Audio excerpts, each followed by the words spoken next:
para sa wish.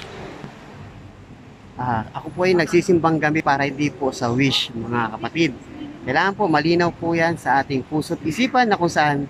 Kaya po tayo nagsisimbang gabi dahil hindi po sa wish, mga kapatid. Kaya po nagsisimbang gabi dahil po sa paglilingkod sa Diyos at pasasalamat tuloy-tuloy sa ating mahal na Diyos. Amen? Kaya po malinaw sa aking puso't isipan, hindi po dahil sa wish, kaya po ako nagsisimbang gabi. Kaya mga kapatid, ito po ang aking isi-share sa inyo. Unang Tesalonica 5:17 hanggang 18. Palagi kayong manalangin at magpasalamat kayo sa Diyos sa lahat ng pagkakataon sapagkat ito ang kalooban ng Diyos para sa inyo sa inyong pakikipag-isa kay Kristo Jesus. Napakalinaw mga kapatid na kung saan kailangan lagi po tayo manalangin at magpasalamat sa Diyos, no? Mga kapatid, napakalinaw po dito, no? Magpasalamat po tayo sa Diyos sapagkat ito ang kalooban ng Diyos para sa atin, no?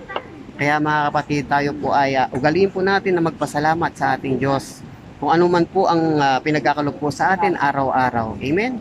At tandaan po natin mga kapatid, kaya po tayo nagsisimbang gabi, hindi po dahil sa wish. Kaya po tayo nagsisimbang gabi dahil po para maglingkod sa ating Diyos at magpasalamat at patunayan po natin na tayo po ay nandito po talaga, no? Hanggang mamatay dito po sa iglesia na tinayo niya. Amen? Kaya mga kapatid, patuloy po tayo na maglingkod sa kanyang nag-iisang iglesia. Walang iba kundi yung Roman Catholic Church. Ito lang po yung totoong iglesia na tinayo niya.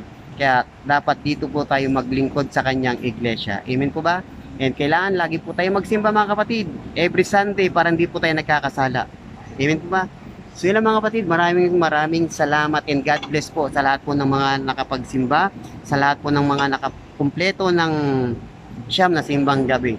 God bless po sa ating lahat and more prayer, more power, spread love. God bless us all po sa ating lahat mga kapatid. Ingat po tayo lagi and ugalin po natin magdasal and magsimba every Sunday. God bless us all.